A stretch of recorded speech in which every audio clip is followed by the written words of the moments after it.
이 성도는 최근에 어려운 시간을 겪게 되었습니다. 그 이유는 일터와 가정에서 큰 상처를 입게 되었던 것이기 때문입니다. 자신의 건강 또한 별로 좋지 않아서 삼중고의 아픔을 겪으며 힘든 시간들을 보내게 되었습니다. 그러던 힘든 나날을 보내던 중에 이 청년이, 이 성도가 이런 생각을 하게 되었습니다. 나의 삶의 자리 가운데에서 한번 감사한 것들을 한번 찾아보려고 노력해보자 라는 생각이 불현듯 들어서 자신에게 매일매일마다 감사한 것들을 하나씩 적어보았다고 합니다. 처음에는 주변의 작은 것들, 예를 들어서 아침에 눈을 뜨고 숨을 쉴 수 있는 것, 또 가족과 함께하는 시간이 주어짐에 감사했고, 또 친구들이 나를 응원해주고 격려해준다는 것에 감사하게 되었습니다.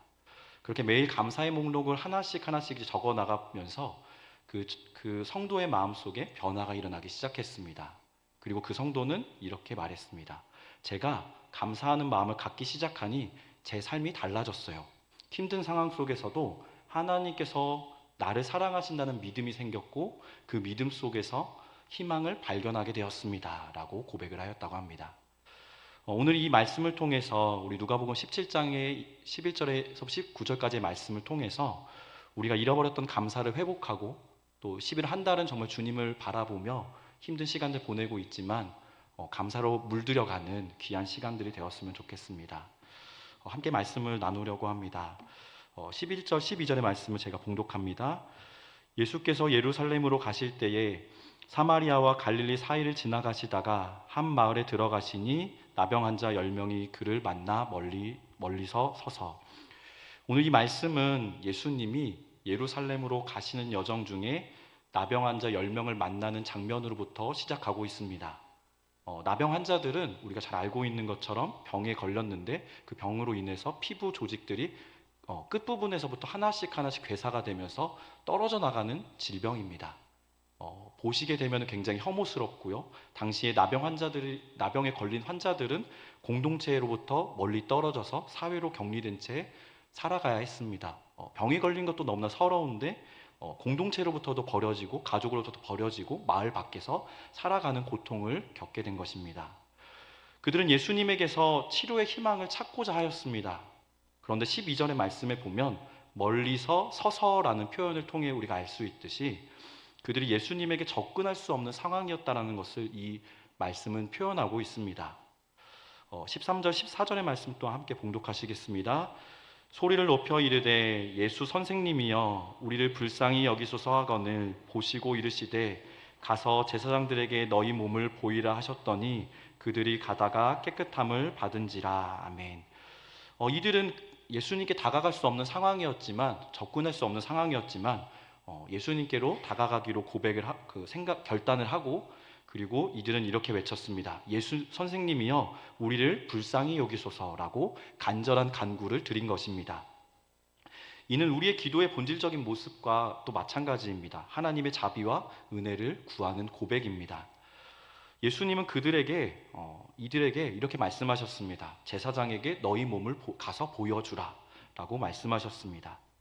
그들이 가는 중에 치유를 분명하게 경험하게 되었습니다.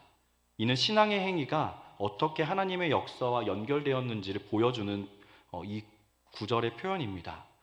우리의 믿음이 행동으로 나타날 때 하나님께서는 놀라운 일들을 이루어 가실 것입니다.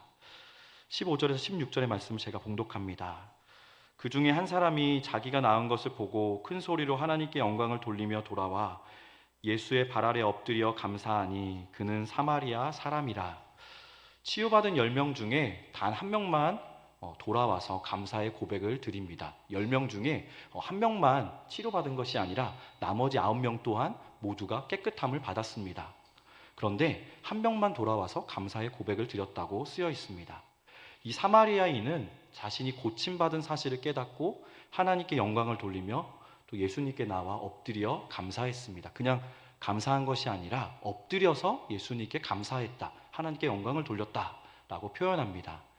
이는 우리의 삶의 자리 가운데에서 감사의 태도가 얼마나 중요한지를 일깨워주는 말씀입니다. 세상의 기준으로 보면 이 소외된 존재인 사마리아인이 주님의 은혜를 깨달았을 때에 진정한 감사의 고백이 이루어질 수 있다는 것을 알 수 있습니다. 우리의 삶의 자리 가운데서 어렵고 힘든 일이 있더라도 하나님의 은혜가 부어지면 그곳 가운데 감사가 피어날 수 있다는 것이죠. 그는 감사한 일이 떠올랐을 때에, 그 사마리아인은 감사한 일이 떠올랐을 때에 감사를 미뤄두지 않았습니다. 제사장이 먼저 몸을 보이고 나서 나중에 돌아와서 내가 감사한 마음을 표현해야지라고 한 것이 아니라 즉시 하나님께 영광을 돌리며 예수님께로 나와서 엎드려 감사했습니다. 17절에서 19절의 말씀을 제가 봉독합니다. 예수께서 대답하여 이르시되 10사람이 다 깨끗함을 받지 아니하였느냐? 그 9은 어디 있느냐?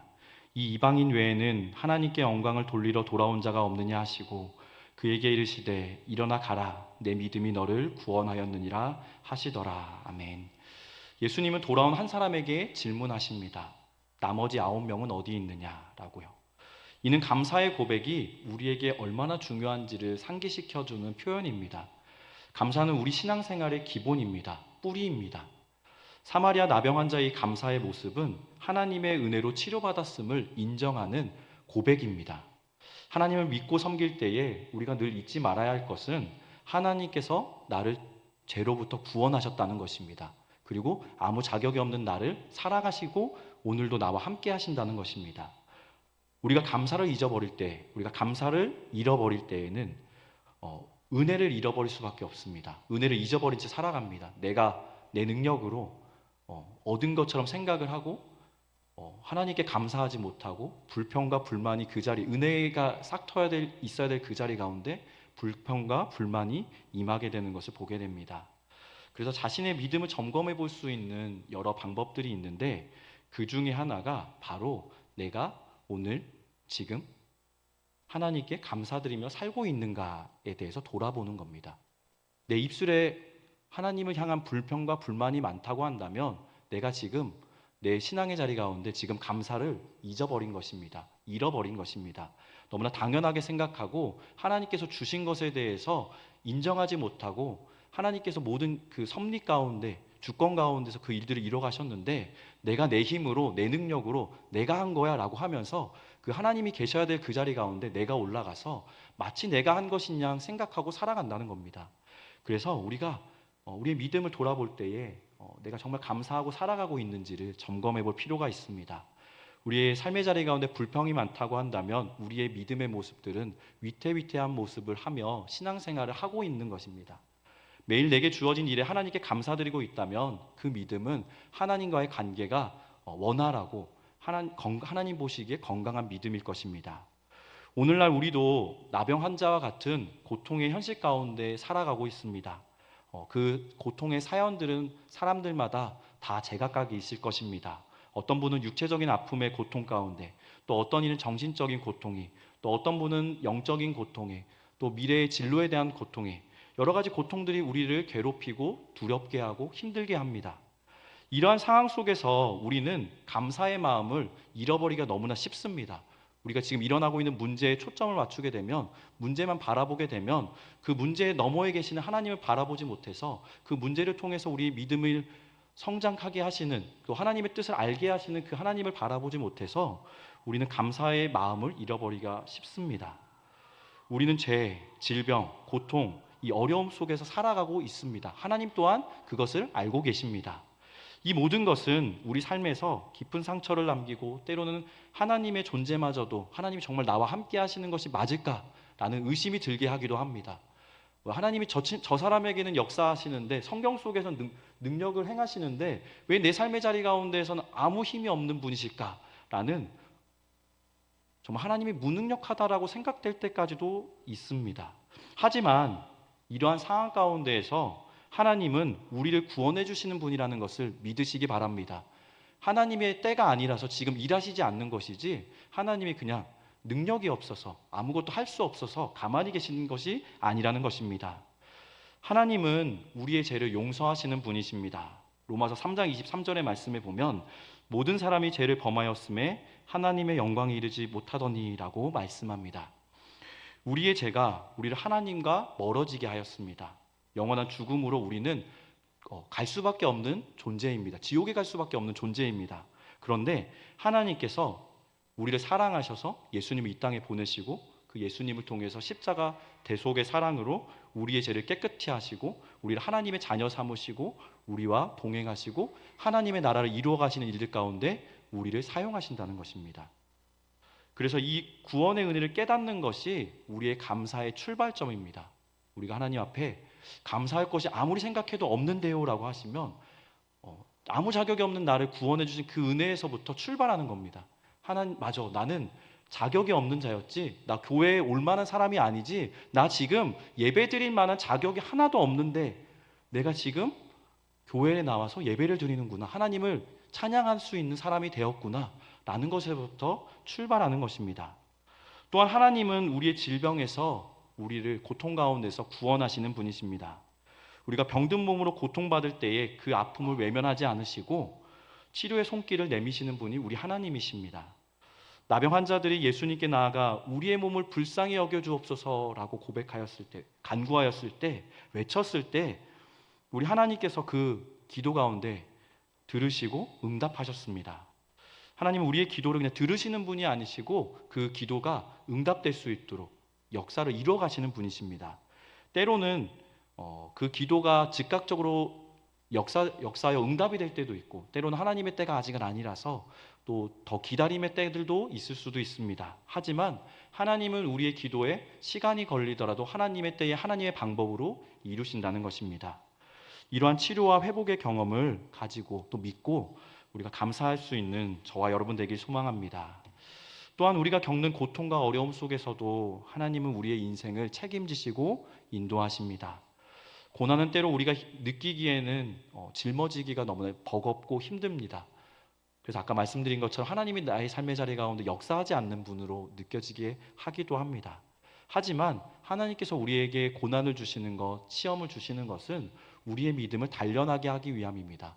그리고 우리의 믿음이 하나님을 온전히 붙들고 있는지를 확인할 수 있는 시험, 그 순간입니다. 내가 정말 하나님을 온전히 따르고 있는지, 이런 어려움 가운데에서도 내가 정말 하나님을 믿고 있는지를 확인할 수 있는 순간입니다. 그래서 고난 가운데에서도 우리가 감사할 수 있는 이유는 하나님께서 그 고난을 통해서 우리가 성장하게 하시고 하나님을 바라보게 하시기 때문입니다. 그래서 하나님께서 우리를 사랑하시기 때문에 이 고난들 상황 가운데서도 모든 것을 합력하여 선을 이루신다는 그 로마서의 말씀을 붙들고 나아가는 저와 여러분 되기 원합니다. 그렇다고 한다면 그 고통의 시간들이 좀 내 생각보다 너무나 길고 힘들겠지만 그 하나님 바라보시면 그 어려움 가운데에서도 미리 감사할 수 있고 하나님 통해서 우리가 어려움을 이겨나갈 수 있을 것입니다. 하나님은 모든 상황 가운데서 우리를 구원하시는 분이십니다. 우리가 하나님의 은혜를 깊이 깨닫고 또 감사의 고백으로 우리의 삶을 채우게 되면 어떤 어려움 속에서도 우리는 하나님의 사랑을 경험할 수 있습니다. 그런 감사의 고백이 우리 삶의 기초가 되고 또 우리 신앙의 기초가 될 때 세상 속에서 우리가 주님의 드러내는 빛과 소금으로 인도될 수 있을 것입니다. 세상 사람들이 볼 때에 저 사람은 힘들고 어려운데 어떻게 늘 웃고 감사할 수 있을까? 그 이유가 무엇이냐 물어봤을 때 뭐라고 하시겠어요? 내가 믿는 하나님 때문이다. 하나님이 나를 인도하시고 하나님의 때에 내 삶을 책임지실 것을 믿기 때문이다라고 고백하며 전도할 수 있는 통로가 열리게 될 것입니다. 그렇다면 우리가 이렇게 감사해야 되는 것을 잘 알겠는데 우리가 감사의 삶을 살기 위해서 이번 11월 한 달을 정말 감사로 채우려고 한다면 어떻게 하면 좋을까요? 한 4가지의 좀 실천을 한번 같이 나눠보고자 합니다. 첫 번째는 매일 감사의 목록을 작성하여 작은 것들에도 감사하는 습관을 기르는 것입니다. 한번 이렇게 이번 이제 빠르면 오늘부터 해주시면 제일 감사하고요. 이제 집에 돌아가셔서 이 설교를 듣고 나서 돌아가셔서 노트를 하나 구입하시고요. 거기에 감사 노트라는 제목을 적고 오늘의 감사한 일들을 한번 적어보시는 겁니다. 그때 이게 잠잘 때 적으면 이제 잊어버리실 수 있으니까 감사 노트를 가지고 주머니 넣어 놓으셨다가 감사한 제목이 생각났을 때 잊어버리기 전에 우리 사마리아 사람처럼 바로 적는 것입니다. 그래서 오늘 아침에 눈을 뜨게 해주셔서 감사합니다. 오늘 숨을 쉴 수 있는 공기를 주심에 감사합니다. 우리 가족과 맛있는 식사할 수 있게 해주셔서 감사합니다. 오늘 동료와 대화하며 또 서로 격려할 수 있어서 감사합니다. 이렇게 감사의 제목들을 하나하나 채우게 되면 우리의 일상 가운데 인도하시고 함께 하시는 주님을 볼 수 있을 것입니다. 그동안은 내 직장 가운데 나 혼자 있는 것 같고 나 혼자 신앙생활 하는 것 같아서 힘들었던 곳인데 그 감사의 자리 가운데 우리 하나님이 나와 함께 하시는구나를 보시게 될 것입니다. 두 번째로는요, 교회 그 감사의 제목들을 나 혼자만 누리는 것이 아니고요. 다음 주에 이제 돌아오셔서 우리 교회 식구들과 만나실 때에 한 주간 나의 감사했던 내용들을 나누는 겁니다. 네, 우리 세상에 많은 이야기들 나눌 거 참 많은데 잊어버리기 전에 우리 감사했던 일들을 우리 여전도회, 또 남선교회, 또 우리 안수집사회, 또 우리 구역 모임, 조별 모임 가운데에서 만났을 때에 하나님께서 나의 삶의 자리 가운데 어떻게 동행하시고 나의 삶의 자리 가운데 어떤 감사의 제목 주셨는지를 나누는 겁니다. 예, 그렇게 되면요, 나의 감사로 시작을 했는데 우리 공동체로 감사의 그 차원이 더 풍성하게 열리게 될 것입니다. 그리고 우리 교회 안에 감사했던 일들이 참 많구나, 내가 바라보지 못했는데 이것 또한 감사였구나라는 것을 알게 될 것입니다. 그리고 세 번째는요, 힘든 상황 속에서도 하나님의 은혜를 찾고 그것에 집중하며 살아가는 겁니다. 네. 힘든 상황에 집중하는 것이 아니고요, 고난에 집중하는 것이 아니라 그 가운데에서도 그 너머에 계시는 하나님의 은혜를 찾고 감사하는 겁니다. 고난의 시간 가운데에서 하나님의 말씀을 펼쳐서 읽으시면서 그 고난 가운데에서 동행하셨던 그 하나님의 말씀들 묵상하며 나에게도 하나님 함께 하실 줄 믿습니다라고 고백하며 요셉이 감옥에서 하나님의 동행하심을 경험하며 나아갔던 것처럼, 또 다니엘이 믿음을 지키며 감사했던 것처럼 그 여러 가지의 그 말씀들을 읽으며 그 고난에 집중하지 않고 하나님의 동행하심 가운데 바라보며 감사하는 것입니다. 네, 마지막으로는요, 주변의 사람들에게 하나님의 사랑을 전하며 그들에게 감사의 마음을 나누는 겁니다. 우리 세상 가운데 비기독교인들과 함께 감사의 제목들도 한번 나눠보는 겁니다. 나는 이러이러한 어려움들이 있는데 하나님께서 나와 이렇게 함께 하시는 것이 있어서 내 마음 가운데 평안하다라고 하며 조심스럽게 한번 나눠보는 겁니다. 네, 그러면 아마 그분도 처음에는 이 사람이 날 전도하려고 하는구나라고 생각을 하지만 내가 그렇게 정말 감사하는 모습들을 보며 또 힘든 상황 가운데서도 평안하고 두려워 떨지 않는 그 모습들 보면서 저 사람이 믿는 그 하나님이 어떤 분이길래 저렇게 평안하고 감사할 수 있을까 하며 관심을 갖게 될 것입니다. 그러면 그때 어떻게 해야 되겠어요? 우리가 이제 가서 복음을 전해야죠. 우리 하나님 말씀처럼 그때 가서 하나님께 좀 더 자세하게 하나님이 어떤 일을 하시는 분이시고 하나님이 여전히 당신을 기다리고 있고 우리 증산체육교로 오세요라고 초대하는 겁니다. 그래서 우리가 감사의 제목, 감사하며 살아간다면 우리가 하나님을 나타낼 수 있고 또 하나님을 더 가까이 동행하며 살아갈 수 있을 것입니다. 그렇게 한 달을 살아보는 저와 여러분 되기 원합니다. 사랑하는 성도 여러분, 오늘 우리는 누가복음 17장의 말씀을 통해서 우리가 드려야 될 고백은 다른 것 아닌 감사라는 것을 한번 살펴보았습니다. 나병 환자들의 이야기를 통해서 우리가 하나님께서 우리의 죄와 고통에서 우리를 구원하신 것 또한 다시 한번 생각했고 또 그에 대해서 우리가 감사의 고백을 드려야 함을 다시 한번 강조하며 말씀드렸습니다. 우리의 삶 속에서 우리와 함께 하시는 그 주님 바라보며 축복을 기억하며 일상 가운데서 우리와 동행하시고 고난 중에도 우리 곁에서 눈에 보이지 않는 곳에서 일하시는 그 주님을 바라보며 감사하는 저와 여러분 되기 원합니다. 그리하여서 11월 한 달 동안 우리가 더욱더 감사하는 일들 가운데 힘을 쏟고 우리 뒤에 있는 우리 본당 뒤편에 있는 감사의 제목들도 많이 적으셔서 포스트잇이 없으면 제가 더 사다 놓도록 할게요. 그래서 감사를 더 많이 하시면 좋겠습니다. 그래서 우리가 감사의 제목들이 넘치고 넘쳐서 우리가 모일 때마다 감사의 제목들 나누고 더 풍성해지고 또 주님과 더욱더 가까워지는 귀한 한 주를 보내며 또 한 달을 살아가는 저와 여러분 되길 소망합니다.